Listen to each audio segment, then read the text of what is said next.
Welcome to the BiggerPockets Business Podcast, show number 34.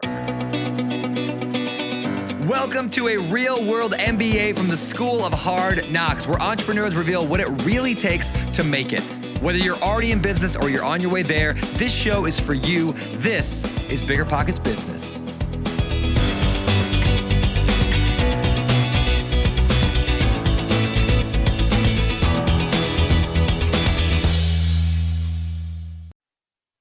How's it going, everybody? I am Jay Scott. I am your co-host for the BiggerPockets Business Podcast, here again this week with my lovely and not wearing pink for the first time co-host, Mrs. Carol Scott. Why no pink this week?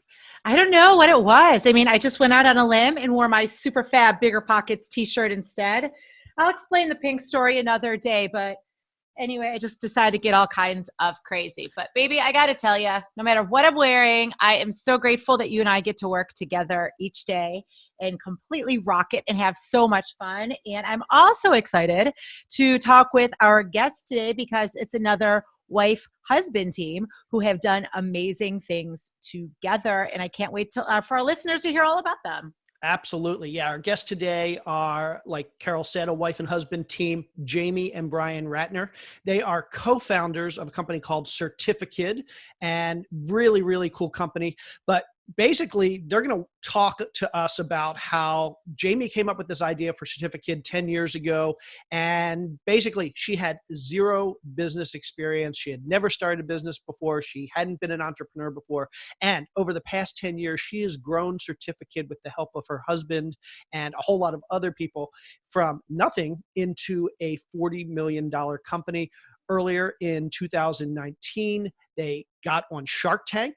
And I will not spoil it. I will let them talk about how that went. But I will say, listen to the end where we talk with Brian about how he went head-to-head with Mr. Wonderful Kevin OLeary on Shark Tank. And it became one of the great negotiating sessions in the history of Shark Tank. It was really cool. And speaking of that, if you want to find out more about this episode, including a link to that video where Brian negotiates with Mr. Wonderful, you can check out our show notes at biggerpockets.com/bizshow34. Again, that's biggerpockets.com/bizshow34. Okay, without any further ado, let's bring in our guest this week, Jamie and Brian Ratner from CertifiKID. So let's welcome Jamie and Brian to the show. How are you guys doing today? Good. Thanks so much for having us. Thank you.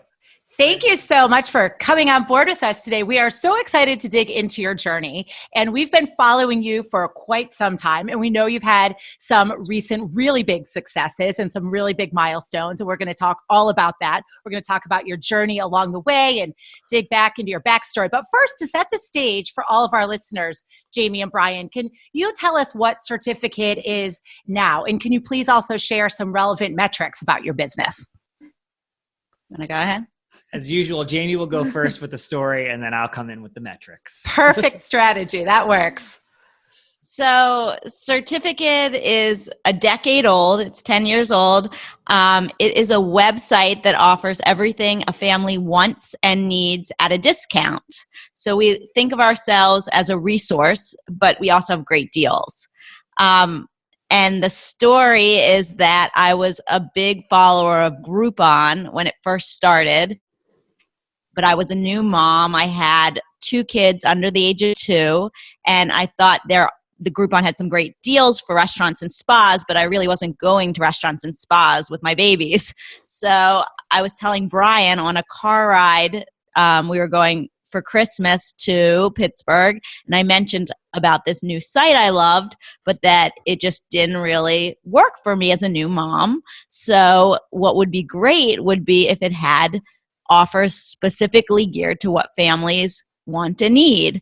And the rest is history. Well, I think it's fair to say that Jamie has always been someone that has had an entrepreneurial spirit. So she always has business ideas. And let's just say that a lot of ideas would go in one ear and out the other for me. Or I'd be like, oh, that's not so great. Or sometimes I just smile. But for some reason, this idea, like, connected. Maybe it was because we were trying to be distracted from our kids in the back seat or something, but I really kind of and I didn't really know anything about Groupon at that point. I was totally clueless, but that really connected with me. And I just kind of was asking lots of questions and immediately thought that was an amazing idea. And by the end of that car ride, we had our initial business plan. We're off to the races. We had the name of the company, and spent the whole weekend, instead of relaxing and hanging out and taking a breath, basically putting together the pieces that would ultimately become CertifiKID. That's awesome. So for those in our listening audience, I'm sure most of them know CertifiKID and or Groupon, but for those that don't, basically it's kind of a deal site. Every day you mail out deals that you provide from various vendors, either locally or nationally, to your mailing list, and they can get great deals on specific products or services. And Groupon just wasn't providing the family related or the family niche services and products. And so you saw kind of an opening there. You saw a niche there that you could kind of jump in and fulfill yourselves. Correct. So it's camps and birthday parties and festivals, events for families, totally different, types of offers that are specific to parents. Awesome. And so I want to dig more into your backstory of how you got there before that journey to Pittsburgh, where this whole business plan launched. But tell us where the business is today. So you started what year? How many users do you have? How many of those deals have you sold? What do your sales look like right now? Okay, so we launched. Well, we started the business in basically on the other side of that trip. We started the company in January of 2010. We launched our first deal at the end of May in 2010, and we were profitable after 3 months. We earned our first $1 million in sales within 18 months of that start date. We are now doing about $5 million per year in sales. We've got probably since inception $40 million in sales, and obviously, last year was the first external investment that we entered into with Kevin OLeary through the Shark Tank experience. Awesome. That's really exciting stuff. Thanks for sharing that. So, Jamie, and I want to interrupt you, Carol, but yeah. And so we have, our reach is probably over 1 million, but every day we're sending to about 500,000 subscribers. Every day. That's a huge subscription base. With our offers. Very nice. I love it. So for our listeners who don't know, if you haven't put it together yet, Jamie and Brian are a husband and wife team, and Jamie is the CEO of the company. Jamie, what were you doing before CertifiKID? What is your backstory? How did you have the knowledge and experience to launch CertifiKID? So my educational experience is in security management and criminal justice. Huh. Yeah. So that was the type I actually have a master's degree in that, and I was working for a large law firm in charge of their security. When I started CertifiKID, I, on the side, was running a blog for deals on all my favorite finds. It was called Little Miss Fun Finds. It was just a side project that I really loved, but I was committed to it, and I grew a following with it. CertifiKID had no business background, but just a passion for and thinking that one day I really wanted to have a business. And I did. I was putting money away for that idea that one day I would have a business, but Brian had always said, just wait till after you have kids, when you're, after the kids have grown, then do it. So that was sort of the plan. And I had about $3,000 that was saved but I thought it would be years and years that I would be working and adding to that to start the business. But when you have an opportunity, you got to take it. That's really cool. So as with your background, it sounds like you said, you didn't have business experience, but you did have this awesome idea, and opportunity was the right time. You had a few $1,000s. So was that the initial money that you invested was $3,000, or was there a little bit more? You said you were thinking about more along the way. How did that all work out in the beginning? I think it ended up being like, we had like $5,000 in this savings account that was like a savings account for Jamie. And that ended up becoming the seed money for the business. With the first investment, of course, was to build a website, because we are a website based business. So it was, hiring a web developer to put the website together in a very short period of time so we could launch that first deal. And the rest was sweat equity, basically, at the early phase. We probably ended up spending between $5,000 and $10,000 just on everything in that first kind of, I would say, the first 6-month period. But again, after 3 months, we were already in the black. So then we were just reinvesting into the business as we grew it out.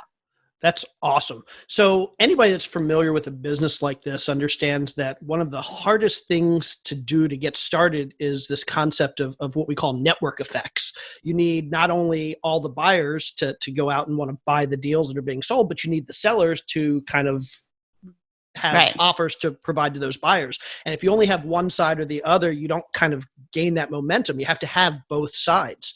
So what were you focused on early on in order to both get the buyers and to get the sellers? Like, what was the process like? Did you start with finding vendors, or did you start with building your mailing list? Did you do the two simultaneously? What did that process look like?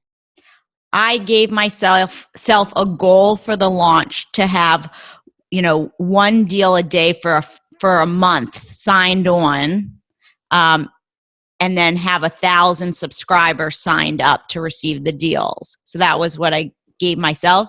I found it over the decade to be much easier on the side of getting businesses signed up, because from our standpoint, there's no upfront fee for them. So it's free advertising if they don't sell anything. So from that standpoint, that has always been easy. Getting subscribers signed up has been more challenging, even though it's free to sign up. But I did it by literally standing out on the corner and finding every mom who walked by with a stroller and handing her a flyer that I'd made and telling her about it. So it was very grassroots, and it worked. That's some serious hustle right there. Just like, right? Talk about bootstrapping it. You're literally, like you said, you're on the corner finding the moms walking their kids, and you're like, I've got exactly the thing that you need. You had no holds barred. And I think that's a great, it's something that our listeners really need to listen to, because I know there's so many wannabe or aspiring entrepreneurs out there who think, okay, with my marketing, I can do billboards, I can do pay-per-click or internet marketing, and I can kind of spend a lot of money and I can hit millions of people at one time, and my business is just going to blow up in 2 weeks. But the reality is, good entrepreneurs are pounding the pavement. They're standing out there and they're handing out flyers. They're talking to people individually.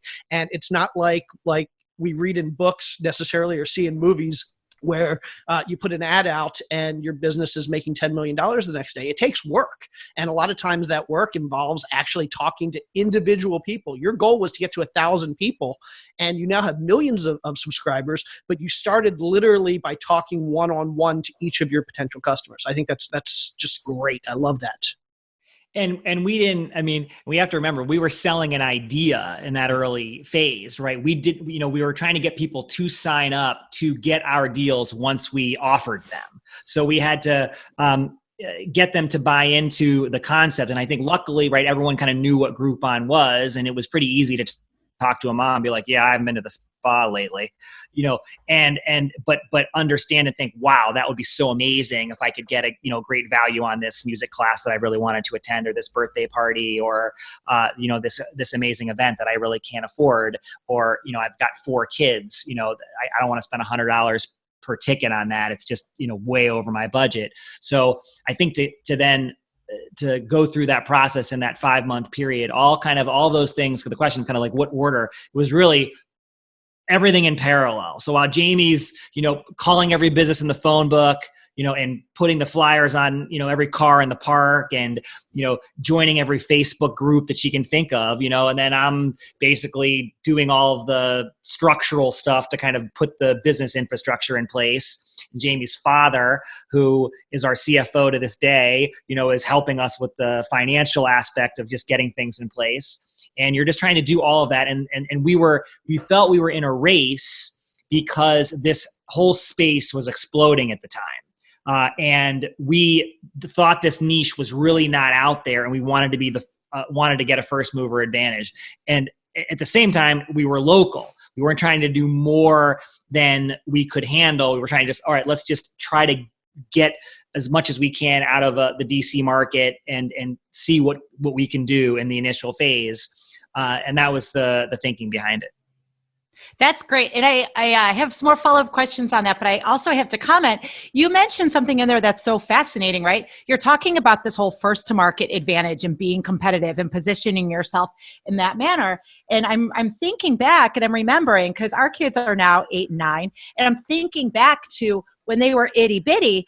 There were so many, like you said, they were starting to emerge. And that said, there aren't anymore. There's just you. There's just CertifiKID. So the way you approached it clearly worked and was clearly impactful and effective because they all went away. So kudos to you for figuring out that secret sauce on something that was going to work and stick. Anyway, as I segue there back into, I want to follow up on what I was going to say, which was about you were simultaneously grassroots getting your first vendors, your first 1,000 customers. What was your very first deal, and how many of those did you sell? And how did you get that very first deal? So it's funny. I always talk about it like the phone book. I really think I was using some kind of book. I don't think, this was 2000. I think there was a phone book. Yeah. There may have been a hard copy one back. Yeah, there was a phone book actually. Yeah. But my first, other things too. The first deal was The Great Zucchini, who is a children's magician, and I just called him up and he said yes. And I think that really gave me confidence that, and I just was so excited to get that first deal. And it was a really good deal. And, it was half price, and he did weekday only. And I think we sold, I don't know, 5 or 6 of them. And it was one day, the awesome. the email goes out and you watch the sales and we were. Well, back then also, it was like Jamie said, the whole phenomenon, you're kind of a sheep at the beginning. You think this really has worked for Groupon and others, and to do it in a certain way, which was at that time to drive people to your site for a limited time in which to buy the deal. So you have 24 hours, that deal comes on and cycles off. And then we've got to have something else to replace it with. Now everything's changed where, so many of our deals right now, we have 300 or 400 deals on our site, and they're on for much longer period of time. But then it was all about bringing that excitement and energy and urgency. And with Eric, the Great Zucchini, right? So his deal was $375. Still an expensive. That was the price of his. It was half event. that price. So it's 50% off that. That's still a pretty expensive purchase. Right, for someone to make, that morning they get an email. Right, and by the way, I'm laughing. We as parents, we don't make decisions in 24 hours with that kind of money for a birthday party. No, we procrastinate. We take weeks. We talk to our kids. So this is for So I think in the end, having more time. You can look back and you think to yourself, we kick ourselves. We would have made a lot more money if we probably had these deals on longer, but we wouldn't have made as many business relationships because you have to just recycle the deals. And it was like this, Jamie had this objective of needing to make sure that she was filling the calendar weeks ahead because you always were recycling the deals off. And so there was that aha moment when, the Great Zucchini deal goes out for us and it sells 5 or 6, and you can kind of do the math. And we get a cut of the business, and he had never done a deal like that before. But the reason he did that deal was because he liked Jamie and he believed in kind of what she was doing, and it was authentic, and we were real people, and we were just like any family that would hire him to do a party. We weren't some big operation. He wasn't getting some sales call from a 19-year-old, in some New York back office. He's basically down the street in Bethesda. And I think that was a bit of the secret sauce that we figured out pretty quickly. Cool. That's an awesome pro tip, is to just go out there, do it, see what's working for others and modify it as necessary as you go along. But the biggest point is just go out there and just do it, right? I mean, you said it built up your confidence so much once you said yes and once you got those first 5 or 6 sales. So that's an awesome pro tip. Yes. So you now have your proof of concept. You've sold some deals. And at this point, you're still basically a family business. It's Jamie is the CEO. Brian, you're kind of managing the structure of the business. Your dad is doing the CFO role. But at some point to scale this, you had to start bringing in employees, I presume. So who was your first employee or first employees? What was their role? And how did that scale from there? Right. So you're right. I mean, I kind of was doing the high level business strategic, and I was doing the legal, the financial oversight structure, as you say. And I was at that time, and pretty much for the first, I would say 2 years, I was actually editing every deal before it would go live. So I had a day job, and I still do, and would come home and so Jamie would be chasing me all day to do the final editing on those deals. So at a certain point we realized, because Jamie was so successful in getting businesses to sign up with us, and we were doing a deal a day and we were trying to add more and more deals all the time, we needed a deal writer and a creative deal writer that maybe could also help us with the marketing. So we hired someone that was she a mom blogger, Laura? What was that? Is that how you would describe her? She was another mom blogger that Jamie knew and was, she really liked us. She was buying our deals, and Jamie had a relationship with her. At a certain point, Jamie's like, can you freelance and come also, independent contractor and spend, X number of hours a week helping us write deals? And she's to this day, she's one of the most creative writers we've ever kind of confronted. So she would be writing the deals, helping us with some of the creative. I would be editing, and she was the first hire.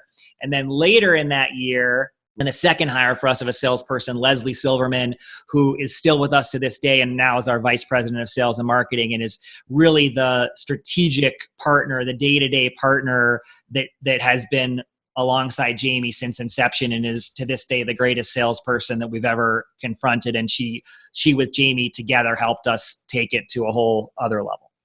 Awesome. That's a good testimonial for your business when the second person you hire is still with you a decade later.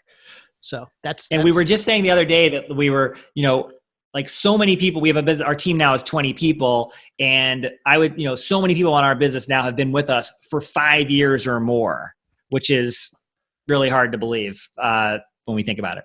And so I know you started locally and you were focused on the DC, Baltimore market, so kind of Maryland area. Right. At some point you decided it's time to expand. We're going to move outside of DC and Baltimore. Maybe we're going to move to another state or other parts of the country. What did that look like? How did you decide now's the right time? And then how did you physically go about finding vendors, subscribers in other geographic areas? Early on, we had acquired 2 companies that were similar to us in different locations. So that really helped us jumpstart LA, Chicago, and Atlanta, because, we got the relationships with the businesses from that, and then the subscriber base. So that was a big key for us. But getting people on the ground in those locations. Yeah, and I think that, as we talked about earlier, the space was exploding. So you had competitors in a lot of the other major markets, and these companies were shaped completely different than us. They were venture-backed companies. They were in one case there was a New York company that opened with a partnership with diapers.com, which was a huge competitive advantage. They had a huge subscriber base on which to draw.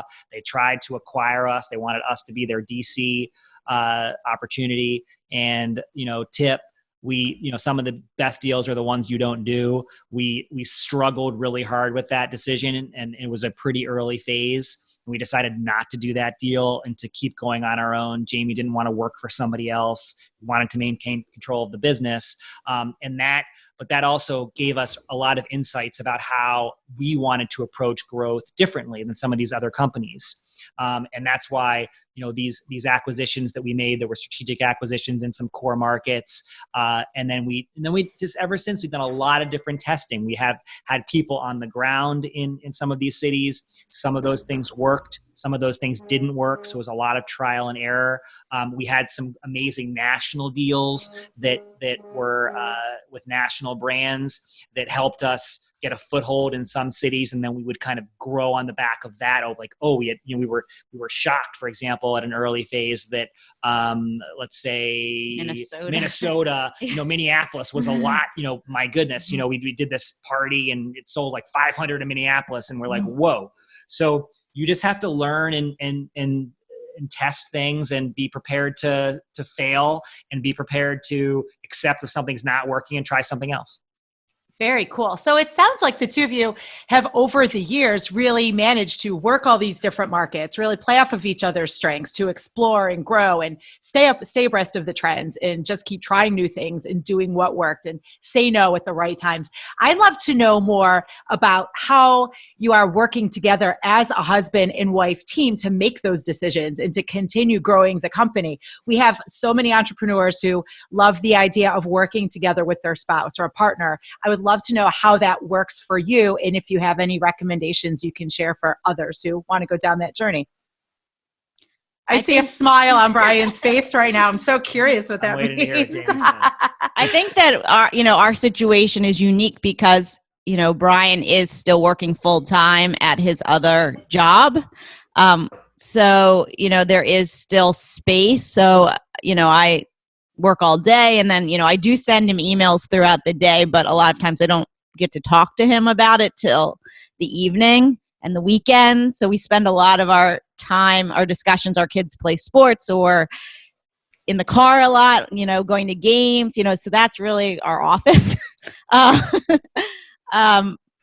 I love working with him, and it's just something fun to we definitely argue at times over different topics, and we work very differently and have different strengths and weaknesses, but it really works well together. Yeah, I think you hit on something that's really important. I think a lot of people think that when they go into business with their spouse, that it's 50-50, that you're co-CEOs, you're co-making decisions. And I know Carol and I have done a bunch of businesses over the years together, and we fall into that trap. And it sounds like with you guys, what's actually worked really well is it's not co-CEOs. Jamie, this is your business. You're the CEO. And Brian is more, I don't want to call him the COO, but he's kind of he's there to support your business. He's more like an employee or a number two to you in your business. And I think that's really important that people realize when you go into business, even with a spouse, while a marriage might be 50-50, a business, you generally need somebody who is in charge and can ultimately make that decision. And you need to agree on who that person's going to be. So it sounds like that may have contributed somewhat to your success. Definitely. I think that, Jamie said, I think we complement each other really well. And yeah, this is a woman-led, mom-led business. And Jamie's the brains, the heart, the soul of this business. My title's president, and I've done more over the years because it's been required. Problem is that I'm basically a partner at a law firm that was founded 1 year before we started this business. And I feel very proprietary about that firm as well, and Jamie knows and understands that. And frankly, it's been a way for us to have a sense of security. And I think Jamie, number one, she's actually quite risk adverse and conservative. So I think she's needed me to push her along the way in this business because she doesn't like spending money. No offense, but she's cheap. We are a deal site. So in the course of this business, I think that the fact that I think she always wanted the confidence that if for some reason we would fail tomorrow, that we would be okay. It's not all on her shoulders. And I think that really helped us at the early phases too, when, she didn't really want to spend much money or risk. And it was easier to kind of reinvest into the business. And she was always hesitant to take money out of the business and grow the business. And I think that, so I think that had that aspect of our situation helped us. Okay, so let's jump ahead to around 2018. And I know you guys had an amazing opportunity. You decided to go looking for investment outside for the first time, and you ended up— That's giving us too much credit, Jason. Jamie can tell you the actual way that happened. Okay, well, I want to hear the actual story then. But I'm going to jump to the punchline. You guys got onto Shark Tank, and this aired back in, what was it, April of 2019. So just this year. And so tell us about your journey of getting to Shark Tank, and then I want to hear how that went. We had always joked about it, and I think even like the people on our team always joke, let's do Shark Tank. But Brian was very apprehensive about ever doing it. She really wanted to do it. But my mom saw that they were coming to DC, and you go down and wait in line, and I knew this is an open call at the Capital One Center. It would have been like, it was like 15,000 people. And Jamie's mom calls her up and is like, there's an open call for Shark Tank. Jamie, you got to go down to the Capital One. And Jamie calls me. She's like, we got to go to the Capital One Center. And I said, not on your life am I going to. So usual, she found another way. So I went and found a producer, which I recommend is a good way in. You find a producer and email them, and we bypass that stage of the going in, because a lot of the entrepreneurs we did end up meeting on Shark Tank, they all did do the casting. Wow. So the next phase was a huge phase, though, because you had to make a video and you had to fill out like hundreds of pages of paperwork. So if we were going in, we had to go really in and do it, and we did it. I mean, it was time consuming and a lot of work. But basically, it was our 2018 summer. Wow. Our kids went to camp, and basically we were dealing with this application process, and it did almost kill me. And Jamie would be more of the mind of, let's just get it in and not over, but when I do something, I'm all in with it usually. So I don't like to do something in kind of a half-assed kind of way. I would rather, if we're going to do this, if we're going to commit to it, if we're going to try to do this, then we're going to try to get this and we're going to win, So that's kind of our mindset. Jamie's like, who cares if we don't get it? And I'm like, I'm not wasting all this time. No. Are we doing it or not? So were you wanting to do it as just a fun thing to do at this point to celebrate the success you had so far? Or did you see it as a strategic marketing opportunity? Or did you want the money? Oh, yeah. Or that third possibility. I forgot about that. It's funny. Nobody assumes that anybody goes on Shark Tank for actually getting money anymore. I know. That's true. I'll see if she agrees with this. I think Jamie always wanted to do it because she thought the exposure would be so amazing for our business. We still are centralized very much in the greater Washington area and a couple other core markets. And the space has gotten much better for us over the years, as you noted at the beginning, where so many of our competitors are now out of the market. So we really feel like this is exactly the right time for us to try to finally scale the business in a very significant way, and have a national profile that is deeper and stronger all across the country. So it's and grow our subscriber base. We think we can be so much more than we are, and that if we didn't try to do something like this really bold now, we never would, and we would regret it.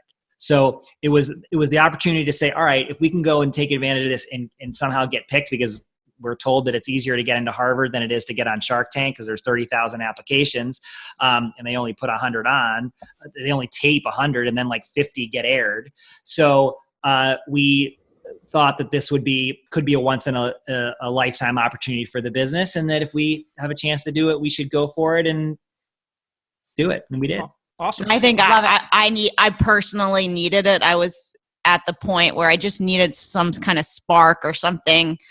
I'd been in the grind for a long time, and things were going great, but I just needed something exciting to focus on. Awesome. So you went on Shark Tank. How much money did you ask for? What percentage of your company were you willing to give up? And did you end up doing a deal? I think we may have done a spoiler on that earlier, but who did you end up doing a deal with, and what did that deal look like? So, and to answer the last question you asked first, so we did not do this for the money. We didn't need the money. we were doing it for a strategic partnership and to help us grow the business and scale nationally. We asked for $600,000 for 8% of the business. This is our first external investment. I did so much work with the accountants and the lawyers and the analysis, and I almost killed my father-in-law trying to figure out how to our valuation for purposes of that offer. Of course, you go in there, none of it matters. They hear some things, and then they want they kind of decide what they want to offer you, and it's a Shark Tank premium and everything else. And so so the question was, so that was what we went in. That was our ask. And that's pretty big. That's a $7.5 million valuation, which on Shark Tank, typically you're looking in the $500,000 to $1 million valuation. So you were asking for a pretty big valuation. A pretty big valuation, and there were not a lot of more so lately. I think they've been scaling it up a little, but no, $600,000 was a very it's definitely on the high end in terms of basically investment asks on that show. Yep. So that was, clearly you have to, but we are unlike a lot of other businesses that have been on that show. We had been in business for 9 years. We had, tens of millions of dollars in sales. We were highly profitable. So those are, those aren't usually the ingredients for a business that goes on Shark Tank. So in that sense, that was a difference that we had, a differentiator, and we had to obviously get that across to the Sharks and explain why we wanted that partnership at this phase of the business. Cool. And so you did a deal, and who was that deal with? Mr. Wonderful, Kevin OLeary. So anybody that watches Shark Tank knows that Mr. Wonderful is, at least on the show, seems pretty difficult to work with. Was there a reason why you decided to go with him? And I'll give another spoiler alert. We'll try and get some clips up in the show notes on the episode. But you guys actually got multiple offers. Right. And you decided to go with Kevin OLeary, which I know a lot of people would probably say, why go with Kevin OLeary if you have a choice? What was your thought process there? So we were really fortunate to get, we got an offer from Damon, and we got an offer from Barbara Corcoran, and then we got an offer from Kevin. And I think, look, we had done a lot of research and analysis on the Sharks. We were open to a deal from any of them, but Mark Cuban and Kevin in particular, because of the nature of our business. And Kevin has done a lot of other deals with mom-led businesses and some other businesses like ours. I think he really actually understands our business model quite well. And so we thought just a lot of synergies with him. And he loves a profitable business. Yeah. So we thought that those ingredients would be attractive to him. So we were excited to get the offer with him. The dynamic of being in there and everything going down, it's super difficult to figure out what to do and under those lights. They're like, if you really want to talk to each other about it, you just go in the back room. And so of course we asked to do that. They're like, oh no, you don't need to do that. Just talk now between us. Of course, it's like the least private moment you could have on the planet. Right. And we're like, oh, what should you do? So we were trying to figure that out in real time and make the best decision that you could. And we obviously had done a lot of planning, and I had done a lot of planning and thinking. So zeroing back in on him, and as you noted, he's a very tough nut to crack, but his reputation on the show does not translate into real life, as we now have experienced. So, and that was some of the intelligence that we had going in as well. So, which we can talk about, but yes, I think that we were focused first and foremost on his kind of profile and the types of businesses he has invested in, and how we thought that we could be a fit for that. Okay. I have one more question about Shark Tank before we kind of move past Shark Tank. But anybody that watches the clip or watches the episode, and again, I'll try and get that in the show notes, will note that you took a very hard tact against Mr. Wonderful.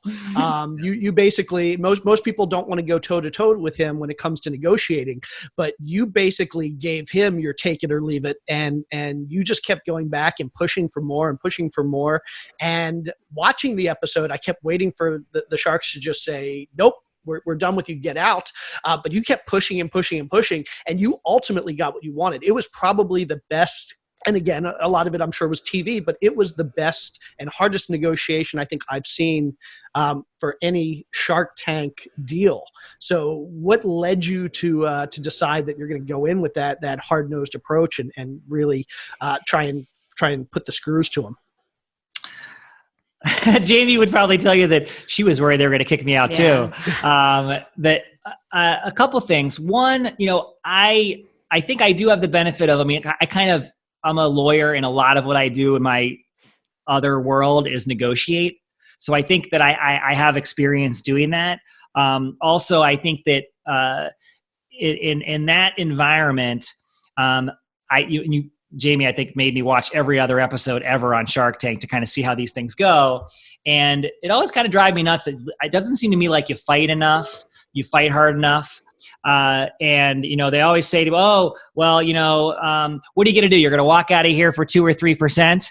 And I always think to myself, I'm like, well, are you going to let me walk out of here for 1 or 2%? If you really, are you really interested in our business or not? So a couple of those kind of ideas I had.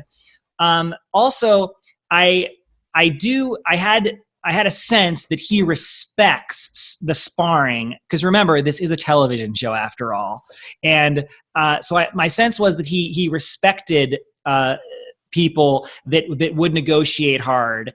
And I started to go down that track, and also because I thought he had proposed some contingency, some weird term like he always does as part of his offer to us, which was just a weird thing. And so much of my time was just spent getting him to get rid of that ridiculous thing. And so in that process, I think I just got a sense from him that he was enjoying it, and he was inviting it, and he wasn't rejecting it. And then I remember at some point he turned to Barbara and he says, I'm really starting to like this guy. I think then I knew, okay, I can push a little bit further. Now, you look at it and you think, we did the deal for $600,000 for 19%, and it looked like I was getting blood out of a stone at the end. I've never fought so hard for so little. But it showed, I think, that we believed in our business and what we were doing. And that, I think he even said at some point, he tweeted afterwards, like, you want someone that I was showing him what we would be like in a boardroom trying to negotiate a deal for the benefit of our business. And that, I think, he embraced. And it's been a very good relationship since. But yeah, luckily he didn't throw us out, and he let me keep going. Crazy. No, you are so right. He bought into it, and he was loving that toe-to-toe fight. He's like, come on, give me more. I triple dog dare ya. Yeah. I don't know what I really got out of it. I'm glad you think I got something out of it. But. So Jamie, how would you say that overall that experience has impacted your business? I think it's been great on multitude of levels, from getting new businesses to getting subscribers to PR opportunities. We got to be on The View the next week, which was really huge for our business. Partnerships. It's just been, overall lots of opportunities. So it was well worth your efforts, right? That's so cool. And so what's next for CertifiKID? What's coming up? So we actually this month are moving towards making our site national. So no matter where somebody lives, when they go on now, it will pull the deals that are closest to them. So no longer will we have markets. So we think this is going to be a game changer for the business. Yeah, we're excited. Awesome. Exciting 2020. That's so cool. Okay. So in a minute, I want to jump to the last segment of the show, the 4 More segment. But before I do that, I would love to hear, what tips do you guys have for any aspiring entrepreneurs out there, business owners out there that are looking to start their own business? What have you learned along the way that you wish you would have known earlier on that you can pass on? I would say to get yourself organized. I feel like I never expected the business to last, to go on as long as it was. And I wasn't organized at all.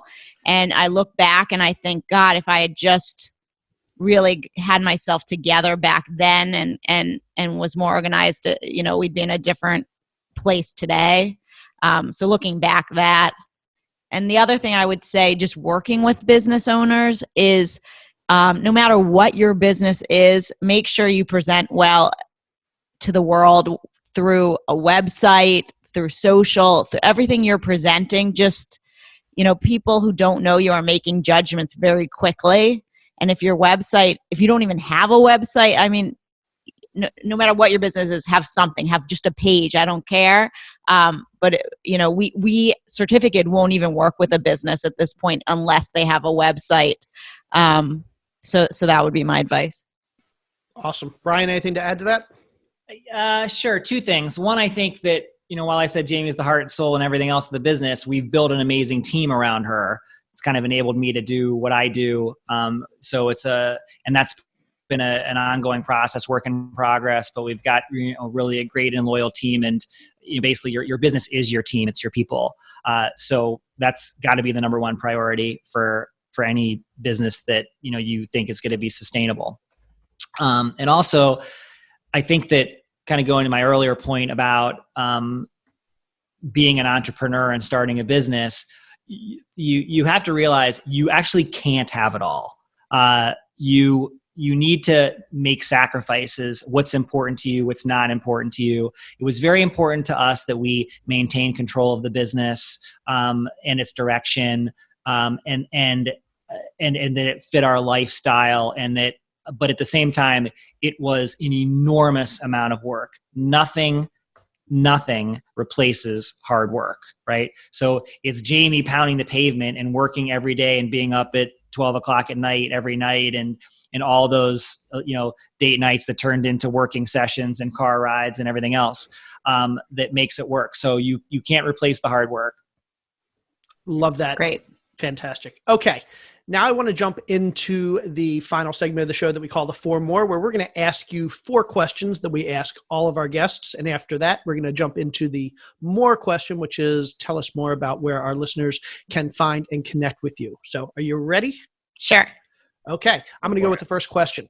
And either or both of you can respond, whichever you like. What was your first or your worst job, and what lessons did you learn that have helped you in your own business now? My first job was I was a soccer referee, and I made really good money. It definitely got me excited for working. I would say what I learned from it was that it made me build a thick skin, because it was tough. You got all these parents yelling at you, and you have to make decisions quickly. So it was a great life lesson. Awesome. I think I would say my worst job was when I was a waiter at a Thai restaurant with a menu that had 100 items on it. And I was the only non-Thai waiter, which was a real competitive disadvantage. On the other hand, this was not in a Thai dominated area. So, all of the customers would come in, they all really liked me. And anyway, so I probably did pretty well on the tips, but not a great experience. That is an awesome story. I love both of those jobs. That's great. Okay, I would like to know, what is the defining moment when you realized that you had the entrepreneurial itch? I remember as a kid, it was a snow day, and I filled up a box of stuff we had in the basement, and I went door to door selling products that I had. And I think that was probably it. Awesome. Brian, are you an entrepreneur? I think I probably am an entrepreneur. My father was in business, and I think that he was in the car business, and I always felt that he gave people in the car business a good name because he was very loyal and honest, and so I think I did learn a lot about. And then we owned a car dealership. He sold the car dealership, so I never had the I probably would have gone into the car business if that hadn't happened. So I needed Jamie to get me back into the business world. That's awesome. I love that. Okay, question number 3: if either or both of you could go back in time, what's the one big thing you would have done differently in your business with CertifiKID? The name. Really? I think the name's awesome. Oh, that's fascinating. Yeah, it's so many people don't pronounce it correctly. We get emails in that say, "I bought a certified kid." Spell it wrong. Yeah. My advice would be pick a business name with 4 letters. Simple, easy, done. That's awesome. Okay, I would probably say something slightly different. The point I made earlier, I think that we were, because the space, right, was shaped by some of these really leading players, we were a bit of a sheep at the beginning, right? Following the herd on some of these things. I think if we had, and Jamie had a couple instincts, I think if we had trusted those instincts earlier, for example, kept our deals on longer earlier, I think we would have been ahead of the curve on that and made more money. Excellent. Those are great insights. Thank you. Okay, the fourth question. What is something in either your personal or professional life that you have splurged on? I know, Jamie, this is going to be hard for you, but what are you splurged on? That was totally worth it in retrospect. Oh, totally worth it. Yep, totally worth it. Or not totally worth it. Any splurge is fun. We love hearing about splurges from entrepreneurs. I mean, this is totally simple, but to me, this was a big deal that in the once the business was going well, I treated myself to Starbucks every single day, which is that's huge. I mean, I don't do it anymore, but in those early days, and especially having like little kids, and, you know, it was just such an indulgence for me. And I looked forward to it every day. That's really cool. Cool. Brian? By the way, she's making it seem like that was easy for her. I like forced her to get that Starbucks. It was a big deal. I think I would say that when we, since the business, I think when we've traveled internationally or on long flights, I have convinced, I'm like convincing, but I will force Jamie to fly business class. Cool. But almost always using miles. Don't worry. It's just a lot of miles. Awesome. Cool. Well, now I want to jump into the the more part of the 4 more. Where can our listeners either connect with you guys, learn more about CertifiKID, and can you spell CertifiKID for us so that we can make absolutely certain that everybody finds the website? It's CertifiKID.com, CertifiKID.com. CertifiKID. I'm just glad she spelled it right. I was actually questioning whether. And also, my website is jamieratner.com. JAMIERATNER.com. And you can, obviously, we've got more than 300 deals on our site at any one time, covering all the various categories. As Jamie said, please check our new format out now that you can see immediately when you come onto our site, deals that are available in your area. So we think all of the most amazing things that families could want or need, you will find it on CertifiKID. Awesome. And Carol and I have been users of CertifiKID for 5 or 6 years now, for a long time. More than that. I'm the one who buys this stuff, honey. Trust me. That's true. Okay. Not like you have any idea. Well, for a long time, and absolutely love it. Guys, thank you so much for being here. This was so awesome, and congratulations on all your success. And we look forward to having you back in a year or two to hear about all the great things that are coming down the pipe in your business.